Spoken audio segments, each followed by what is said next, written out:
नमस्कार, मैं विनय सिंह और आप देख रहे हैं आपका अपना चैनल प्रयाग स्टडी। तो एक बार फिर से मैं विनय सिंह आप सबका स्वागत करता हूं इंडिया के number 1 online platform Prayag study पर। तो चलें शुरू करते हैं आज की क्लास। लेकिन क्लास को शुरू करने से पहले फिर से वही छोटा सा रिक्वेस्ट, प्लीज चैनल को लाइक शेयर और सब्सक्राइब करना ना भूलें, क्योंकि आपसे हम एक लाइक और शेयर की अपेक्षा तो करते ही करते हैं, क्योंकि आपका वो लाइक, आपका वो शेयर हमारे लिए एनर्जी पैकेट की तरह काम करता है, हमारे लिए एक एनर्जी की तरह काम करता है। तो हम आपसे उस एनर्जी की अपेक्षा जरूर करेंगे। तो चलिए शुरू करते हैं आज की क्लास को बिना टाइम वेस्ट किए हुए। हमने लाइफ प्रोसेस स्टार्ट किया था पिछली क्लास में, जिसमें हमने लिविंग नॉन लिविंग में डिफरेंस देखा था। बेसिक फंक्शन हमने स्टार्ट किया था। बेसिक फंक्शन बहुत अच्छे से एक्सप्लेन किया मैंने आपको। इस वीडियो के डिस्क्रिप्शन बॉक्स में आपको पिछले वीडियो लेक्चर के लिंक मिल जाएंगे, वहां से जाकर आप पिछला वीडियो लेक्चर देख लें। बहुत अच्छे से मैंने एक्सप्लेन किया था। मैंने पहला बेसिक फंक्शन मूवमेंट स्टार्ट किया था। एनिमल में मूवमेंट कैसा होता है, प्लांट में मूवमेंट कैसा होता है, और वायरस के मूवमेंट के बारे में भी हमने बहुत अच्छे से बात किया था। क्यों? क्योंकि मूवमेंट के बेसिस पर ही वायरस आज तक की कंट्रोवर्सी बना हुआ है। वायरस के बारे में एक मतभेद है कि वो लिविंग है या नॉन लिविंग है। क्यों? क्योंकि वो दोनों स्टेट परफॉर्म करता है। आप पिछले वीडियो लेक्चर में जाकर इसको देख सकते हैं। बहुत ही मजेदार टॉपिक है। तो चले, हमने मूवमेंट बहुत अच्छे से एक्सप्लेन किया। आज शुरू करते हैं न्यूट्रिशन को और देखते हैं कि न्यूट्रिशन है क्या। न्यूट्रिशन कुछ नहीं है, फूड को बॉडी के अंदर लेना और उसे यूटिलाइज करना, एनर्जी प्रोड्यूस करने के लिए न्यूट्रिशन कहलाता है। न्यूट्रिशन वर्ड न्यूट्रिएंट से आया हुआ है। तो सबसे पहले न्यूट्रिशन में आगे बढ़ने से पहले हम फूड को देख लें। क्यों? क्योंकि न्यूट्रिशन है ही वही, the intake of food and utilizing them। ये देखिए, the intake of food and utilizing them is called nutrition। तो सबसे बड़ा सवाल यह आ जाता है कि सर ये फूड क्या है। हमने कहा nutrition word comes from the nutrient. Sir ये न्यूट्रिएंट क्या है? न्यूट्रिशन में आगे बढ़ने से पहले हमारे लिए ये फूड समझना बहुत जरूरी है, हमारे लिए ये न्यूट्रिएंट समझना बहुत जरूरी है। तो चलें शुरू करते हैं फूड से। ये भाई साहब भी बहुत सोच में हैं कि सर आपने ये क्या बता दिया, फूड क्या है? खाता तो रोज हूं मैं, लेकिन आज तक नहीं जान पाए कि ये फूड क्या है। मिलेगा, इनको भी जवाब मिलेगा और खुश हो जाओगे जवाब सुनकर। क्या खुश हो जाओगे भाई साहब जवाब सुनकर? तो चलो शुरू करते हैं आज की क्लास को और फूड स्टार्ट करते हैं। फूड कुछ नहीं है, food is organic and inorganic substance which are essential for energy, body growth and body repairing. Food organic और इनऑर्गेनिक सब्सटेंस होता है जो हमारे लिए एनर्जी के लिए जरूरी है, जो हमारे लिए बॉडी ग्रोथ के लिए जरूरी है, जो हमारे बॉडी के लिए प्रॉपर फंक्शनिंग के लिए जरूरी है। क्योंकि बिना फूड के हमें एनर्जी नहीं मिलने वाला है। एनर्जी नहीं मिलेगा तो हमारे बॉडी में जितने भी फंक्शन होते हैं हम नहीं कर सकते, हम अलाइव नहीं रह सकते, हमारे बॉडी का प्रॉपर ग्रोथ नहीं हो सकता, हमारे बॉडी का प्रॉपर डेवलपमेंट नहीं हो सकता। इसका मतलब ये फूड बहुत इंपॉर्टेंट फैक्टर है। The organic and inorganic substance which are essential for energy. बताया तो फूड से ही एनर्जी मिलती है और उसी एनर्जी का यूज हम अपने दूसरे बेसिक फंक्शन को परफॉर्म करने के लिए यूज करते हैं। मैं मूव कर रहा हूं, इस मूवमेंट के लिए हमें एनर्जी की जरूरत है। मैं लगातार आपके सामने बोल रहा हूं, इसके लिए हमें एनर्जी की जरूरत है। रेस्पिरेशन, एनर्जी की जरूरत है। हार्ट बीट चलने के लिए एनर्जी की जरूरत है। लंग्स को कॉन्ट्रैक्ट और रिलैक्स करने के लिए एनर्जी की जरूरत है। जो भी हमारे बॉडी में बेसिक फंक्शंस हो रहे हैं उनको चलने के लिए, उनकी फंक्शनिंग के लिए एनर्जी की जरूरत है और वो एनर्जी फूड से मिलेगा। और किस लिए जरूरी है फूड? बॉडी ग्रोथ के लिए, बॉडी रिपेयरिंग के लिए ये फूड जरूरी है। हमने तुम्हारे लिए इतने सारे फूड ले रखे हैं, बहुत सारे फूड ले रखे हैं और ये फूड आपको बहुत जरूरी है, आपके लिए जरूरी है, क्योंकि बिना फूड के काम चलने वाला नहीं है। तो all living organism need energy. हर लिविंग ऑर्गेनिज्म को एनर्जी की जरूरत होती है। क्यों? अपने सारे बेसिक फंक्शन को परफॉर्म करने के लिए, अपने सारे लाइफ प्रोसेसेस को परफॉर्म करने के लिए, और वो इस एनर्जी को फूड से ऑब्टेन करते हैं। Living organism use chemical energy which comes from the food. Living organism chemical energy use करते हैं और वो केमिकल एनर्जी फूड से आता है, फिर वो उस केमिकल एनर्जी को मैकेनिकल एनर्जी में कन्वर्ट करते हैं। अब इस फूड को हम दो पार्ट में डिवाइड कर देते हैं। Food is divided into two part on the basis of carbon. Carbon के बेसिस पे हम फूड को दो पार्ट में डिवाइड कर देते हैं। वो फूड जिसमें कार्बन प्रेजेंट हो, क्या प्रेजेंट हो? जिसमें कार्बन प्रेजेंट हो, हम उसको ऑर्गेनिक फूड कहते हैं। Carbon containing food is called organic food and the food which do not contain carbon, जिसमें कार्बन ना हो, उसे हम ऑर्गेनिक फूड कहते हैं। तो हमने कार्बन के बेसिस पे फूड को दो पार्ट में डिवाइड किया, organic food and inorganic food. The food which contain carbon is called organic food. Organic food में आएगा कौन कौन? कार्बोहाइड्रेट आएगा, और कौन आएगा? फैट्स आएगा, और कौन आएगा? प्रोटीन आएगा, और कौन आएगा? विटामिन्स आएंगे। इनऑर्गेनिक फूड में भी मिनरल्स आएंगे और वाटर आएगा। तो वन बाय वन इन सारे फूड कंपोनेंट्स को हम देख लेते हैं, इन सारे फूड को हम पढ़ लेते हैं और देखते हैं इनका कंपोजिशन क्या है, क्या यूज है इनका हमारी बॉडी में, और मिलते कहां से हैं ये हमें। तो चलिए स्टार्ट करते हैं कार्बोहाइड्रेट को।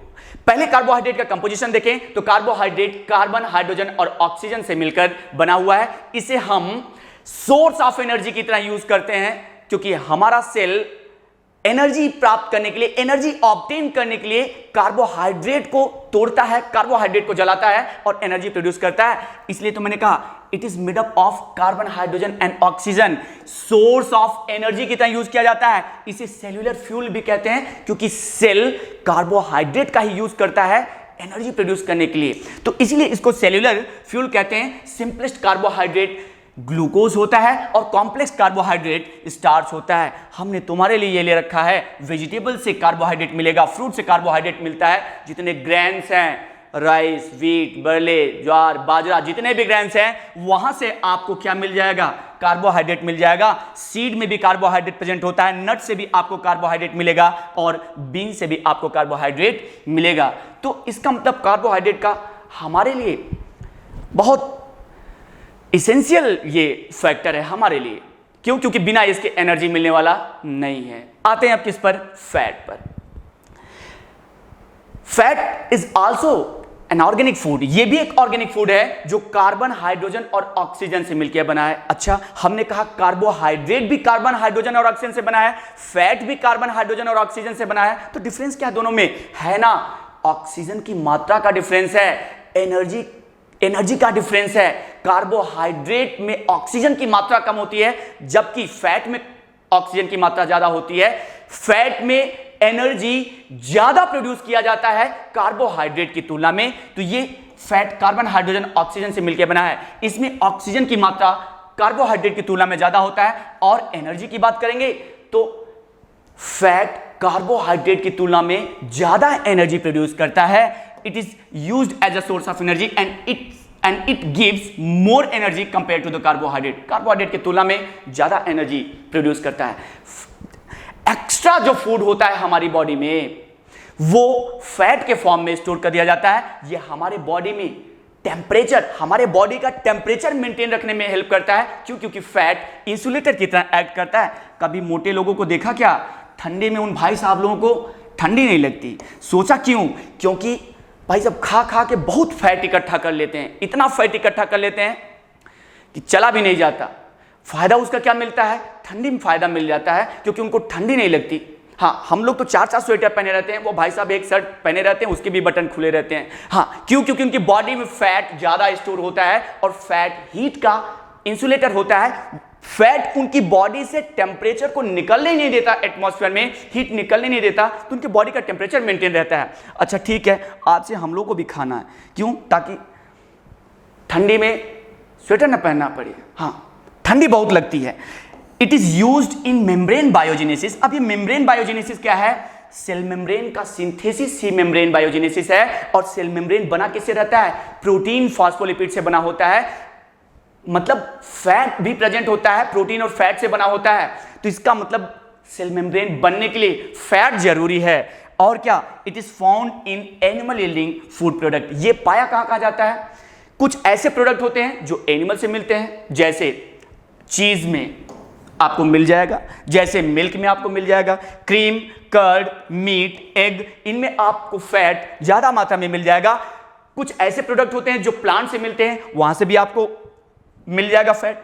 मस्टर्ड में, ग्राउंड नट में, कोकोनट में, आलमंड में, वेजिटेबल्स में, इनमें भी आपको फैट मिल जाएगा। तो देख लेते हैं कुछ एग्जांपल। हमने ये तुम्हारे लिए ले रखा है, इनको खाना और ढेर सारा फैट ऑब्टेन करना। भाई साहब बटर, ऑलिव ऑयल, ये तो नट्स हमने ले रखा है, बहुत ज्यादा फैट स्टोर होता है इनमें। मिल्क है, एग है, मीट है, फिशेज, इनमें भी क्या होता है, फैट रहता है। और कहां, कोकोनट तो तुम लोग खाते ही रहते हो, वहां से भी आपको क्या मिल जाएगा, फैट, वहां से भी आपको मिल जाएगा। तो आते हैं अब प्रोटीन में, देख लेते हैं प्रोटीन क्या है। यह भी एक ऑर्गेनिक फूड है जो कार्बन, हाइड्रोजन, नाइट्रोजन और ऑक्सीजन से मिलकर बना है। किससे बना है, कार्बन, हाइड्रोजन, नाइट्रोजन और ऑक्सीजन से मिलकर बना है। Protein is consist of amino acid. ये प्रोटीन एमिनो एसिड से बना होता है। अलग अलग एनिमल में अलग अलग एमिनो एसिड या प्रोटीन प्रेजेंट होते हैं। Different animal has different amino acid और प्रोटीन। प्रोटीन का काम क्या है, प्रोटीन हमारे बॉडी ऑर्गन के सिंथेसिस में मदद करता है। प्रोटीन हमारे डैमेज सेल को रिपेयर करने में मदद करता है। इसीलिए तो प्रोटीन को बॉडी बिल्डिंग फैक्टर कहते हैं, क्योंकि प्रोटीन ही तो हमारे बॉडी को सिंथेसिस करता है, प्रोटीन ही हमारे बॉडी को बनाता है। तो protein help in biosynthesis. Biosynthesis का मतलब क्या, बॉडी ऑर्गन के फॉर्मेशन में ये हेल्प करता है, बॉडी रिपेयरिंग में भी हेल्प करता है। तो इसका बड़ा इंपॉर्टेंट काम है। बिना प्रोटीन के बॉडी नहीं बनने वाली है। बिना प्रोटीन के अगर कोई सेल डैमेज हो जाए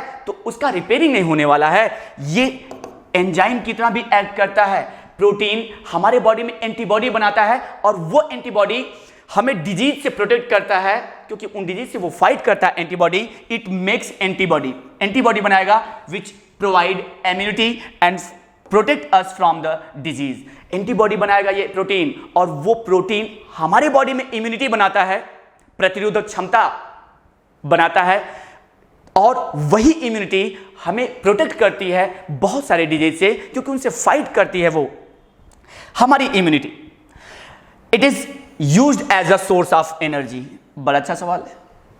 कार्बोहाइड्रेट भी एनर्जी की सोर्स की तरह यूज किया जाता है, फैट भी एनर्जी के सोर्स की तरह यूज किया जाता है, प्रोटीन भी एनर्जी के सोर्स की तरह यूज किया जाएगा। लेकिन कब, प्रोटीन एनर्जी के सोर्स की तरह यूज तो किया जाएगा, लेकिन एक्सट्रीम कंडीशन में, फूड स्कार्सिटी के समय। सपोज आपने कई दिनों तक खाना नहीं खाया, 4 से 10 दिन, भाई साहब गुस्सा हो गए, छोड़ दिया खाना और 7-8 दिन के लिए भूख हड़ताल पे चले गए। होगा क्या, सेल पहले तो कार्बोहाइड्रेट तोड़ता है और एनर्जी प्रोड्यूस करता है। कार्बोहाइड्रेट खत्म होगा तो हमारे बॉडी में जो फैट स्टोर है देन उसे ब्रेक डाउन करेगा और वहां से एनर्जी प्रोड्यूस करेगा। फैट भी अगर नहीं रहा तो अब हमारे बॉडी में जो प्रोटीन है वो प्रोटीन टूटना शुरू करेगा और एनर्जी प्रोड्यूस करना शुरू करेगा। तो इसका मतलब है प्रोटीन टूटने का मतलब हमारी बॉडी टूटेगी, हमारी बॉडी खत्म होना शुरू हो जाएगी। तो generally protein source of energy की तरह यूज नहीं किया जाता। जनरली प्रोटीन एनर्जी प्रोवाइड नहीं करता, लेकिन फूड स्कार्सिटी के समय, भुखमरी के समय या कई दिनों तक आपको भोजन ना मिले, फूड ना मिले, तो ये प्रोटीन टूटना शुरू करेगा आपकी बॉडी का और आपको एनर्जी प्रोवाइड करेगा ताकि आप सर्वाइव कर सकें। तो देखिए, it is used as a source of energy at the time of extreme requirement of energy like food scarcity. इसलिए आज के बाद गुस्सा होना तो होना, पर खाना नहीं छोड़ना, क्योंकि खाना छोड़ दिया, फूड लेना छोड़ दिया तो समझ ले प्रोटीन टूटना शुरू करेगा 2-3-4 दिन बाद, और फिर उसके बाद तुम्हारी शरीर भी टूट जाएगी। एग्जाम्पल, बहुत सारे एग्जाम्पल हैं। जितनी पल्सेस हैं, जितनी दाल हैं, they are richest source of protein. बहुत ज्यादा मात्रा में प्रोटीन होता है एग्स में, मिल्क में, मीट में, फिशेज में, इन सब, नट में, इन सब जगहों पर। देखो मैंने तुम्हारे लिए बहुत सारे एग्जांपल ले रखे हैं। एग में भी मिलेगा, मीट में भी मिलेगा, फिशेज में भी मिलेगा, पल्सेस में भी मिलेगा, वेजिटेबल्स में भी मिलता है, मिल्क में भी मिलता है। मिल्क से मिलने वाले जो भी प्रोडक्ट हैं उनमें भी आपको प्रोटीन मिलेगा। स्पाइनेच, केल, ब्रोकली, मशरूम में भी बहुत ज्यादा मात्रा में ये प्रोटीन होता है। तो आप वहां से भी प्रोटीन प्राप्त कर सकते हैं, ऑब्टेन कर सकते हैं। प्रोटीन हमारे बॉडी सिंथेसिस के लिए जरूरी है, बॉडी बनाने के लिए बहुत जरूरी है, तो आप प्रोटीन लेना नहीं छोड़ेंगे। विटामिन्स की बात कर लें। विटामिन्स क्या है? ये भी एक ऑर्गेनिक फूड है जिसे हम प्रोटेक्टिव फैक्टर या ग्रोथ फैक्टर भी कहते हैं, क्योंकि हमारे बॉडी का प्रोटेक्शन करता है, हमारे बॉडी के ग्रोथ के लिए जरूरी है। Vitamins is essential for the proper body growth and functioning. हमारे बॉडी में विटामिन्स जरूरी है ताकि हमारा बॉडी प्रॉपर फंक्शन कर सके और उसका प्रॉपर ग्रोथ हो सके। चलो, अगर आपने विटामिन नहीं लिया तो क्या हो जाएगा? विटामिन नहीं लिया तो आपकी बॉडी में बहुत सारे डेफिशिएंसी डिजीज हो जाएंगे, आपकी बॉडी की प्रॉपर फंक्शनिंग रुक जाएगी, आपके बॉडी का ग्रोथ रुक जाएगा। जैसे अगर आपने विटामिन ए नहीं लिया तो क्या होगा भाई साहब, नाइट ब्लाइंडनेस हो जाएगा। विटामिन बी नहीं लिया तो बेरी बेरी हो जाएगा। विटामिन सी नहीं लिया तो स्कर्वी हो जाएगा। विटामिन डी नहीं लिया तो रिकेट्स हो जाएगा, हड्डियां टेढ़ी मेढ़ी हो जाएंगी। इसलिए विटामिन की कमी की वजह से हमारे बॉडी में डेफिशिएंसी डिजीज हो जाता है। ये विटामिन हमारे बॉडी की मेटाबॉलिक एक्टिविटी का मतलब बायोकेमिकल रिएक्शन, वो केमिकल रिएक्शन जो लिविंग ऑर्गेनिज्म के अंदर होता है उसे हम बायोकेमिकल रिएक्शन कहते हैं। तो विटामिन्स हमारे बॉडी में होने वाले मेटाबॉलिक एक्टिविटी या बायोकेमिकल रिएक्शन को रेगुलेट करता है, चलाता है। इसका मतलब ये विटामिन बड़ा जरूरी चीज है। The lack of vitamins cause deficiency disease. मैंने आपको बताया ना, विटामिन नहीं लेंगे तो आपकी बॉडी की प्रॉपर फंक्शनिंग रुक जाएगी, आपकी बॉडी की प्रॉपर ग्रोथ नहीं हो जाएगी। ग्रोथ नहीं होगी क्यों? बहुत सारे डिजीज हो जाएंगे, night blindness, beriberi, scurvy, rickets और भी ढेर सारे बहुत सारे डिजीज हैं जो आप विटामिन न लेने पर हो जाएगा। Vitamin also regulate metabolic activity of the living organism. Vitamin is of two type. Vitamin दो टाइप का होता है, एक तो वाटर सॉल्युबल और दूसरा फैट सॉल्युबल। वाटर सॉल्युबल में कौन आएगा? अच्छा, वो फैट जो वाटर में डिसॉल्व होता है, वाटर में सॉल्युबल होता है, दैट इज वाटर सॉल्युबल। और जो फैट में सॉल्युबल होगा that is the fat soluble. Water soluble में आएगा कौन? B complex, vitamin B complex and C, ये वाटर सॉल्युबल होंगे। तो फैट सॉल्युबल कौन होगा? ADEK। This is the fat soluble vitamins. मिलेगा कहां से? ये आपको मिलेगा फ्रूट से मिलेगा, इसलिए फल खाना मत छोड़ना। और कहां से मिलेगा? वेजिटेबल से भी आपको मिलेगा, इसलिए भाई साहब फ्रूट और वेजिटेबल्स लेना तो मत छोड़ना, क्योंकि नहीं लोगे तो न जाने कितने डिजीज हो जाएंगे। क्योंकि विटामिन्स आपके बॉडी में बहुत सारी जो भी बायोकेमिकल रिएक्शन होता है उन्हें रेगुलेट करता है, उन्हें चलाता है। अब आते हैं मिनरल्स में। मिनरल्स इनऑर्गेनिक फूड होते हैं, ये भी प्रोटेक्टिव और ग्रोथ फैक्टर होते हैं हमारे बॉडी के, क्योंकि ये भी प्रोटेक्शन करते हैं और ये भी जरूरी है हमारे बॉडी के प्रॉपर ग्रोथ के लिए। अच्छा ठीक है, ये हमारे मेटाबॉलिक एक्टिविटी में हेल्प करते हैं, हमारी मेटाबॉलिक एक्टिविटी को रेगुलेट करते हैं। जैसे देख लेते हैं, it helps in organ synthesis. हमारे ऑर्गन के सिंथेसिस, हमारे ऑर्गन के बनने में भी ये मिनरल्स मदद करते हैं, या मिनरल्स जरूरी है हमारे ऑर्गन के सिंथेसिस में, हमारे ऑर्गन के बनने में। जैसे टीथ और बोन बनने के लिए आपको कैल्शियम की जरूरत पड़ेगी, बिना कैल्शियम के टीथ और बोन नहीं बनेगा। फॉस्फेट की जरूरत पड़ेगी टीथ और बोन बनने के लिए। और क्या? आयरन, ये हेल्प करता है हीमोग्लोबिन सिंथेसिस में। और किसमें? हेल्दी प्रेगनेंसी में ये आयरन जरूरी है। आयरन की कमी हुई तो हीमोग्लोबिन का सिंथेसिस कम होगा। हीमोग्लोबिन का सिंथेसिस अगर कम हुआ, आरबीसी आपकी बॉडी में कम हुआ, हीमोग्लोबिन की मात्रा अगर आपके ब्लड में कम हो गया तो समझ लो ऑक्सीजन कैरिंग कैपेसिटी आपके ब्लड में कम हो जाएगी। मतलब ऑक्सीजन को सेल तक ले जाने की क्षमता आपके ब्लड में कम हो जाएगी। फिर उस कंडीशन में बहुत सारे प्रॉब्लम आपको फेस करने पड़ेंगे। जैसे सफोकेशन होगा, आप थकान महसूस करेंगे, टायर्डनेस महसूस करेंगे, क्योंकि अगर ऑक्सीजन नहीं जाएगा तो रेस्पिरेशन नहीं होगा, रेस्पिरेशन नहीं होगा तो एनर्जी नहीं निकलेगी, एनर्जी नहीं प्रोड्यूस होगा तो फिर आप बिल्कुल थके थके से लगेगा आपको, जैसे एनर्जी नहीं रह गया। इसका मतलब आयरन जरूरी है किसके लिए? हीमोग्लोबिन के लिए और हेल्दी प्रेगनेंसी के लिए। आयोडीन जरूरी है किसके लिए? थायरॉक्सिन हार्मोन के लिए। आयोडीन के प्रेजेंस में या आयोडीन का यूज होता है थायरॉक्सिन के सिंथेसिस में। थायरॉक्सिन हार्मोन थायराइड ग्लैंड से निकलता है और उस थायरॉक्सिन हार्मोन बनने के लिए आयोडीन जरूरी है। अगर आपने आयोडीन नहीं लिया तो थायरॉक्सिन हार्मोन नहीं बनेगा। थायरॉक्सिन हार्मोन नहीं बनेगा तो फिर समझ लो आपको गोइट्री हो जाएगा, घेगा यहां आपके गले में हो जाएगा। तो इसका मतलब ये आयोडीन भाई साहब बहुत जरूरी है। और क्या? सोडियम और बोरॉन ये भी इसेंशियल है किसके लिए? ब्रेन की फंक्शनिंग के लिए। जिंक जरूरी है किसके लिए? इम्यूनिटी के लिए। Selenium and magnesium for gut problem. अगर आप सेलेनियम और मैग्नीशियम नहीं लेंगे तो आपको गट प्रॉब्लम होगा। पोटेशियम हमारे हार्ट प्रॉब्लम्स को रिड्यूस करता है। फिर कॉपर एंड बोरॉन ये हमारे स्किन हेल्थ को बैलेंस करता है, हमारा स्किन हेल्थ मेंटेन रखता है। तो ये मिनरल्स हैं जो हमारे बॉडी के लिए जरूरी हैं। कहां कहां से मिलेगा आपको? ये भी आपको फ्रूट से मिलेगा। और कहां से मिलेगा? वेजिटेबल से मिलेगा। कहां से मिलेगा? वेजिटेबल से मिलेगा। इसलिए फ्रूट और वेजिटेबल्स लेना नहीं भूलिए, क्योंकि वहीं से आपको मिनरल्स और विटामिन्स मिलने वाले हैं। और अगर आप नहीं लेंगे तो बहुत सारे डिजीज आपको फेस करने पड़ेंगे। अब आते हैं वाटर पर। भाई वाटर तो एसेंशियल है सर्वाइवलिटी के लिए, जिंदा रहने के लिए। इनऑर्गेनिक फूड है ये। क्या है? इनऑर्गेनिक फूड है। बना किससे होता है? हाइड्रोजन और ऑक्सीजन से बना होता है। वाटर का केमिकल फॉर्मूला H2O होता है। इस H2O में हाइड्रोजन और ऑक्सीजन का रेशियो क्या होता है? 1:8। अरे ये मास का रेशियो लिख रखा है हमने। हाइड्रोजन का एटॉमिक मास 2, ऑक्सीजन का 16, और सिंप्लीफाई करेंगे तो 2 1 जा 2, 2 8 जा 16, तो 1:8 आया ना। इसका मतलब वाटर में हाइड्रोजन और ऑक्सीजन का जो रेशियो होता है, मास का रेशियो, वो 1:8 होता है।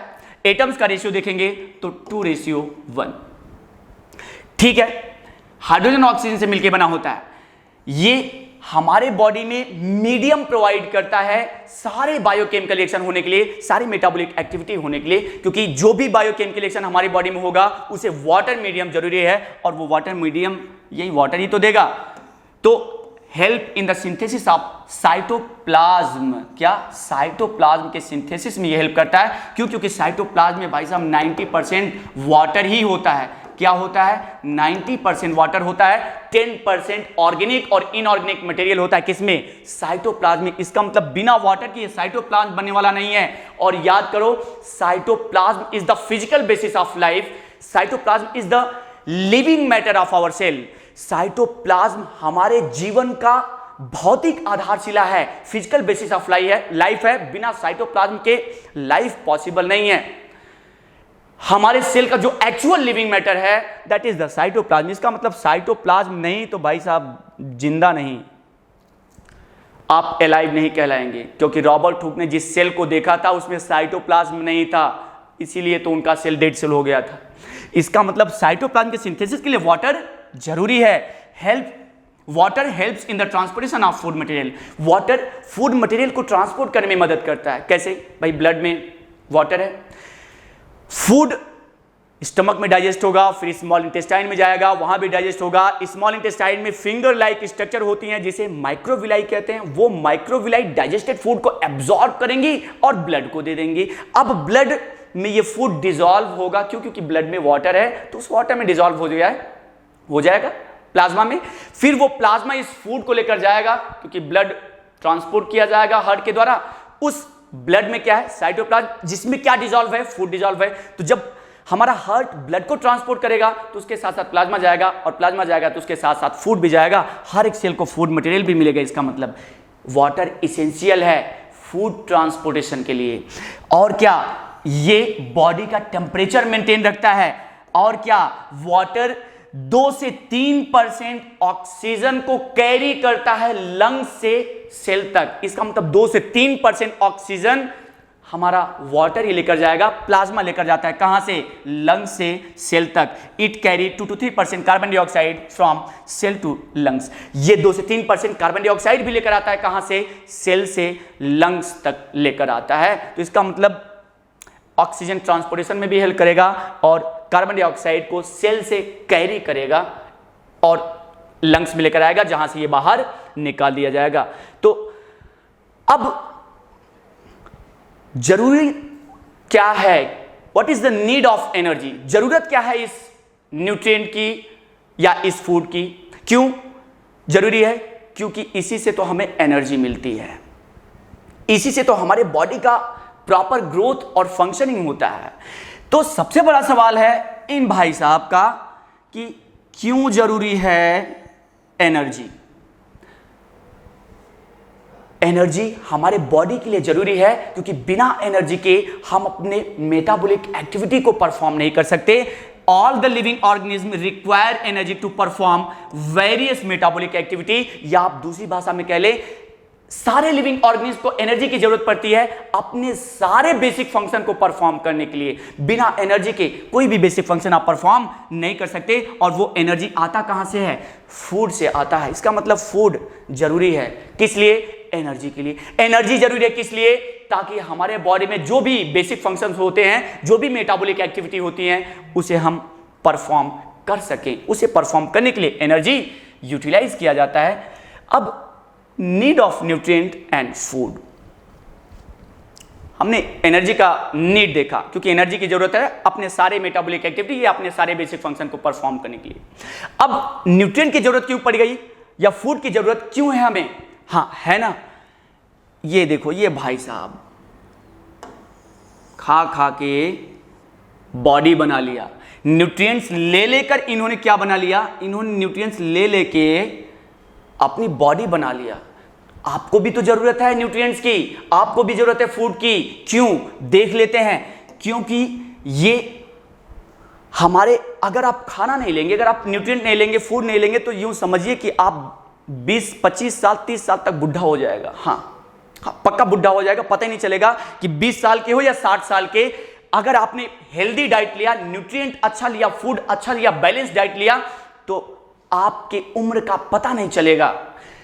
It prevent us from ageing, ये हमें बुढ़ापे से रोकता है, हमारे उम्र को कम करता है, मतलब बुढ़ापा नहीं आने देगा। कौन?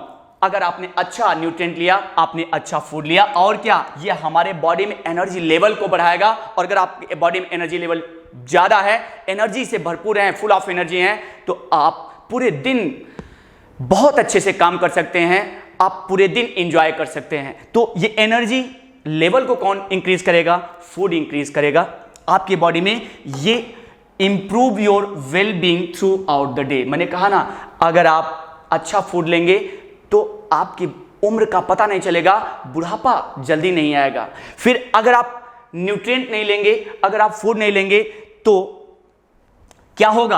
आपकी बॉडी में एनर्जी का लेवल कम हो जाएगा। तो हम फूड लेते हैं किस लिए? ताकि हमारे बॉडी में एनर्जी का लेवल बढ़ सके। एनर्जी का लेवल ज्यादा होगा तो आप पूरे दिन एंजॉय करेंगे, आपका दिन बहुत अच्छा होगा, आप पूरे दिन बहुत अच्छा महसूस करेंगे। और क्या?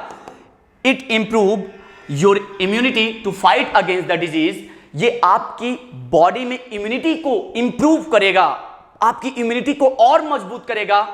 अच्छा फूड अगर आप लेंगे, न्यूट्रिएंट अगर आप लेंगे, और वो इम्यूनिटी डिजीज से फाइट करके आपको प्रोटेक्ट करेगा। अगला जरूरत क्या है? व्हाट इज द अगला नीड क्या है? It improve your ability to recover from the injury और इलनेस। अगर आप अच्छा फूड लेंगे, न्यूट्रिएंट लेंगे, तो कोई भी इंजरी होती है, कोई भी इलनेस होता है, तो बहुत जल्दी से आप रिकवर कर जाएंगे। तो इसलिए भी हम फूड लेते हैं। और क्या? It reduce the chance of chronic disease like heart disease, cancer, stroke, etcetera etcetera. मतलब ये, अगर आप अच्छा फूड लेंगे, न्यूट्रिएंट लेंगे, तो आपकी बॉडी में आपको क्रॉनिक डिजीज होने की पॉसिबिलिटी कम हो जाती है, क्रॉनिक डिजीज होने का चांस कम हो जाता है।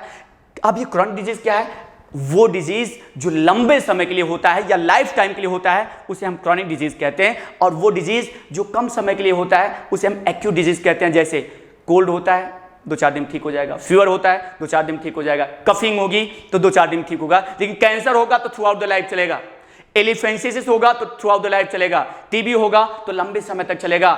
The disease which occurs for the long period of time, that is called chronic disease. अगर आप न्यूट्रिएंट लेंगे, अच्छा फूड लेंगे, तो आपकी बॉडी में क्रॉनिक डिजीज होने की चांस कम हो जाएगा। तो ये सारे इंपॉर्टेंस हैं किसके? न्यूट्रिएंट के, ये सारे नीड है फूड के। अगली क्लास में हम मिलेंगे तो हम न्यूट्रिशन स्टार्ट करेंगे। Okay, thank you.